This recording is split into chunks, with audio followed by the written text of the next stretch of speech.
नमस्कार, आदाब। खबर और नजर में आपका स्वागत है। मैं हूं सैयद इब्नुल हसन खालिद बसरी। आज हमारे मुलाकाती हैं पुराने समाजवादी लीडर और वरिष्ठ राजद नेता मोहम्मद हुमायूं।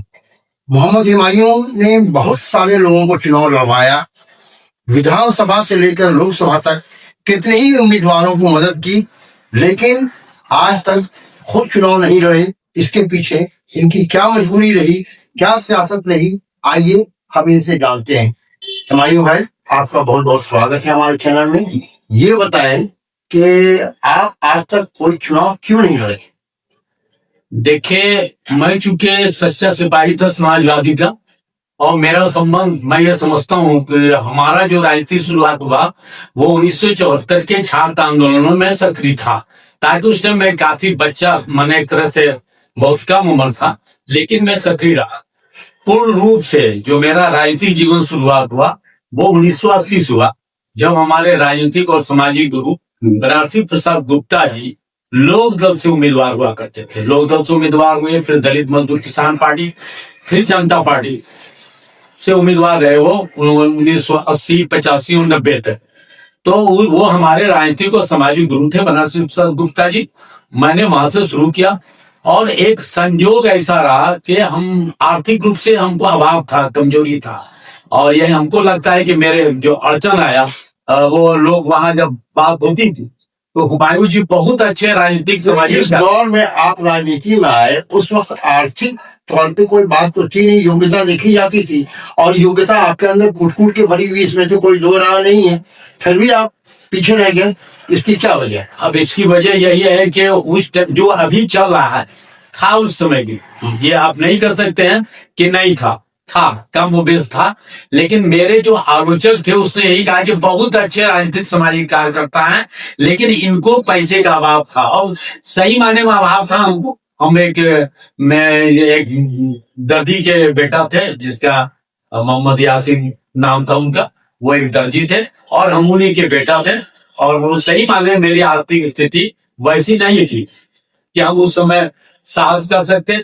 लेकिन पार्टी ने लगातार, लोगों ने कहा भी कि साहब अगर एमएलए का टिकट नहीं है तो एमएलसी है, लोकसभा है, राज्यसभा, बहुत सारी चीज है, बोर्ड है, निगम है। लेकिन दुर्भाग्य रहा हमारा कि हमको वंचित रहे हम। और हमारी जो राजनीतिक जो शुरुआत है वो कर्पूरी ठाकुर के समय से है, और कर्पूरी ठाकुर का जो ये था, और उसको जो ये उस मापदंड पर जो खड़े उतरे वो लालू प्रसाद यादव थे। तो हम न दाएं देखा न बाएं देखा, हम सिर्फ उसी धारे को, समाजवादी धारे को देखा हमने। और बनारसी गुप्ता हमारे राजनीतिक सामाजिक गुरु थे निश्चित रूप से, उसका लिंक था कर्पूरी ठाकुर से, और वहां से हम सीधे आए। और जो लोग भी आए, जागेश्वर मंडल थे, रामजी सिंह वगैरह तो खैर जनता पार्टी में थे, और वहां तक हम यहाँ तक आए। और हमको यही लगा कि 90 में, 95 में हमको टिकट मिलता, हम सक्षम भी थे। 1990, 95 में मैं सक्षम था कि हम लड़ सकते थे, लेकिन हमारे साथ अन्याय हुआ कि हमको उस टाइम टिकट से वंचित कर दिया। और पप्पू खां जी रहे, फिर अब कैसर साहब आ गए, तो वहां तक आते आते तो पैसे का मामला शुरू हो चुका है। नहीं हुआ था ऐसी बात नहीं है। और उस समय हम सक्षम थे, लेकिन उतना सक्षम नहीं थे कि करोड़ों रुपया खर्चा कर, लेकिन हम सक्षम थे। नहीं, आप 90 के दशक की बात कर रहे हैं। उस वक्त ना तो पप्पू खान आए थे, ना अबू कैसर आए थे, लेकिन हाँ उस वक्त लोग थे। लेकिन जिस समाजवादी विचारधारा की आप बात कर रहे हैं, उस समाजवादी विचारधारा को लेकर के आप लालू प्रसाद जी की तारीफ भी कर रहे हैं, लेकिन सिर्फ विचारधारा रह गई, टिकट कहाँ छूट गया आपका? हमारे लिए जो सबसे अच्छा दौर था वो दौर था, हम समझते उस टाइम मारामारी भी पैसे का नहीं था। प्रोफेसर डॉक्टर लुत्फुर रहमान का जो टिकट मिला वो राष्ट्रीय जनता दल के समर्पित कार्यकर्ता नहीं थे, उसकी पृष्ठभूमि कांग्रेस से आती थी, और वो प्रोफेसर थे, हम उनकी भी इज्जत करते हैं। और उस टाइम ये जो थे, दिमाग में नहीं आ रहा है, वो जो शिक्षक प्रकोष्ठ के थे रंजन यादव थे, और रंजन यादव ने वहीं पर हमारे साथ समझिए कि अन्याय किया कि उन्होंने उस विंग के थे प्रोफेसर डॉक्टर लुत्फुर रहमान, उनको टिकट दिलवा दिया। अगर प्रोफेसर डॉक्टर लुत्फुर रहमान को टिकट नहीं मिलता और रंजन यादव ने हमारे साथ गड़बड़ी नहीं करता, तो निश्चित सिर्फ मैं ही नहीं, हमारा तरह और भी कुछ लोग साथी थे, मैं नहीं कह रहा हूं कि मैं ही था, थे, लेकिन उन सब में मेरा एक अलग मुकाम था, मेरा एक अलग स्थान था। चूंकि 74 के आंदोलन से जुड़े हुए थे, हिंदू मुस्लिम एकता के लिए हम समर्पित रहे और ट्रेड यूनियन की पॉलिटिक्स भी किया हमने। टमटम यूनियन, रिक्शा यूनियन, आज भी राजमिस्त्री मजदूर यूनियन हम चला रहे हैं। तो जो समाज में जितनी भी थी, दंगे में भी जितना बन पड़ा हमने काम किया, कोरोना में भी जितना बन पड़ा हमने काम किया। तो मेरा जो आपने जैसा बताया, तो मेरे लिए जो टर्निंग पॉइंट आया वो प्रोफेसर डॉक्टर लुत्फुर रहमान को समझा गया कि ये प्रोफेसर नहीं है, लेक्चरर नहीं है, विद्वान नहीं है, और विद्वान के कोटे से उनको टिकट मिला और वहां से वो एमएलए बन गए। नहीं तो वो अधिकार मेरा था। हम ये नहीं करें कि सिर्फ मेरा था, और भी हमारे साथी थे, समीम भाई थे और लोग थे। हम ये नहीं कह रहे कि हम ये थे सब कुछ, लेकिन मैंने जितने समर्पित रूप से राजनीतिक और सामाजिक कार्य किया, और मैं ये समझता हूं मेरे बारे में हम मैं क्या बताऊंगा, आवाम बोलेगी, जनता बोलेगी, उस पीढ़ी के लोग बोलेंगे कि हाँ हुमायूं जी पूरा समर्पित रूप से जो समाजवादियों का जो चिंतन था, विचारधारा था, उसका हमने अक्षरश पालन किया। और वहां से आते हुए लालू यादव से लेकर के आज वर्तमान में भी हम उस समाजवादी विचारधारा से हटे नहीं हैं, उस पर अड़िग है। और मेरा प्रण है, मेरा संकल्प है कि जब तक हम जीवित रहेंगे, न इधर देखेंगे न उधर देखेंगे। हम अगर समाजवादी विचारधारा को पकड़ा है तो निश्चित रूप से हम पकड़ेंगे, और इतना ही नहीं, नाथनगर विधानसभा के बाशिंदा भी है, और इस वक्त नाथनगर विधानसभा में राजद के कब्जे में घुसी ये सीट गई है। राजद ने अपने उम्मीदवार को टिकट दिया है। इससे पहले भी ये सीट राजद के कब्जे में थी। जो विधायक थे वो राष्ट्रीय जनता दल के थे।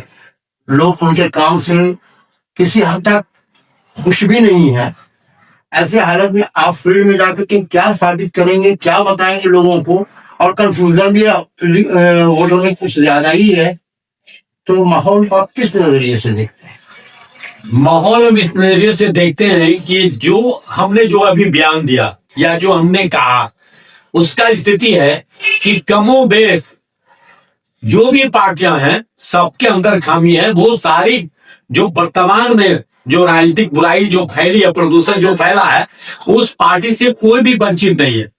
भाजपा के बारे में हम न बोल सकते हैं न सोच सकते हैं, उसका अलग सिद्धांत है, और वो सिद्धांत है हिंदू मुस्लिम का जो एकता है उसको खंडित करना। और उसका जो हिसाब है वो हमको सूट नहीं कर सकता, न भारत के लिए सूट करेगा, न संविधान के लिए सूट करेगा, न समाजवाद के लिए सूट करेगा। हम लोग उसके बारे में सोच नहीं सकती है। बाकी जो बात आप कह रहे हैं, कोई भी पार्टी आज के तारीख में दूध का धुलावा नहीं है, चाहे जदयू हो या अभी जो प्रशांत किशोर जी का जो आया और IM का जो आया, इसमें कोई भी अछूता नहीं है। और जब कोई भी अछूता नहीं है तो हम जहां पर है हम समझते हैं कि उन सारे पार्टियों में आज के डेट में भी RJD ठीक है और अच्छा हुआ, उसका कोई विकल्प समाज में नहीं है। जेड हसन साहब की दावेदारी को आप कितना मजबूत मानते हैं इस इलाके में? और क्योंकि वो 1 साल पहले से अपनी जमीन यहाँ बना रहे थे और अब वो टिकट लेकर के उम्मीदवार भी बन गए हैं, उनके लिए आप किस नजरिए से माहौल को देखते हैं और उनकी उम्मीदवारी दावेदारी को आप किस हद तक मजबूत मान रहे हैं? जहां तक उनका मामला है, हमको याद है कि हम भी उम्र हमारा कम ही था, लेकिन चुनचुन प्रसाद यादव जी जो 1977 में जो MP बने थे, और हम ये समझते हैं कि ये जेड हसन साहब जो है वो उनसे मिलते थे और हम भी रहते थे। तो हमने देखा था कि राजनीतिक सोच में वो जनता पार्टी या जनता पार्टी से थे और प्रभावी थे चुनचुन प्रसाद यादव जी से। मैं उस समय भी हमारी बातचीत थी। ये हम समझते हैं, इसलिए हम उसको उपयुक्त समझते हैं कि वो चुनचुन बाबू से जुड़े हुए थे और अपने पढ़ाई के साथ, शिक्षा के साथ वो संपर्क में थे, जो हमने देखा और काफी दिन था। और ये सौभाग्य रहा कि वो बीपीएससी कंप्लीट किए, बीडीओ बने, सीओ बने और अभी वो एसडीओ होकर के वो अल्पसंख्यक विभाग में अतिरिक्त सचिव के पद पर भी रहे। उनका एक ही बात हमको प्रभावित किया कि आज साल भर से वो सामाजिक काम में लगे हुए थे। उसका नियत था, हो सकता है कि जो 1990 का, जो 80-90 का जो ये था कि हम राजनीति में आए और बीच में अफसर बन गए, तो हमको ये लगता है कि जो उनकी इच्छा थी वो उस इच्छा में वो जब हर तरह से संपन्न हो गया, तो हमको लगता है कि उनके दिल में आया कि मैंने सर्विस किया, सब कुछ किया, अब मैं सामाजिक और राजनीति क्षेत्र में आए। देखिए, और कहना ये है कि एनडीए में नौकरशाही से राजनीति की तरफ आने वालों की भरमार है। क्या राष्ट्रीय जनता दल भी अब उसी राह पर चल पड़ी है? देखिए, ये भरमार है और आपको मालूम होना चाहिए कि उसमें अगर एक नंबर से कोई रहा तो वो बना ये रहा है नीतीश कुमार जी। और नीतीश कुमार ने जिन्हें वो ये थे, वो जितने भी अफसर को उन्होंने आगे बढ़ाया, अपना सचिव तक। हमको लगता है कि नीतीश जी को भी कहीं ना कहीं धोखा हुआ। उसने जितने अफसर को अपने दल में मिलाया और बढ़ाया, तो सारे लोगों ने नीतीश जी को धोखा देने का काम किया। चाहे तो नीतीश जी धोखा खाए या जानबूझ के किए। और उनके जो साथी है, आज भी उनके साथी नहीं है। वो उनके जितने लोग उन्होंने बनाया, सब भाजपा के संपर्क में है और आज इनका दल खतरे में है, दल उनका खतरे में है। एक बात बताइए, इस बात का चुनाव काफी मुश्किल नजर आ रहा है, वोटर भी कंफ्यूज है, चारों तरफ से लड़ाई नजर आ रही है, हर कोने से संघर्ष है। आप अपनी पार्टी और अपने उम्मीदवार को किस तरफ देखते हैं? कैसा माहौल उनके लिए आप पाते हैं? जहां तक मेरे दल का मामला है और मेरी पार्टी का मामला है, मेरे उम्मीदवार का मामला है, कहना यह है कि महागठबंधन में भी बिखराव है। ऐसी बात नहीं है कि एनडीए में बिखराव है, महागठबंधन में भी जो है आपस में काफी नूरा कुश्ती चल रही है। इसलिए मैं पूछ रहा हूं। हमारा ये कहना है कि नूरा कुश्ती चल रही है। आपका जो शक्ति है, जो आप सक्षम है, उतना ही सीट आपको लेना चाहिए। आपको मैं एक बात साफ कर देता हूं कि जो सबसे बड़ा दल है महागठबंधन में, वो राष्ट्रीय जनता दल है। चुनाव के बारे में आप बताइए ना कि चुनाव में इस वक्त क्या पोजीशन रही? निश्चित रूप से महागठबंधन जीतेगा, इसका कोई विकल्प नहीं है। और इससे बात करने का बहुत बहुत शुक्रिया मानू भाई। हम फिर हाजिर होंगे एक अच्छे इंटरव्यू, एक अच्छे व्यक्तित्व को साथ लेकर। नमस्कार।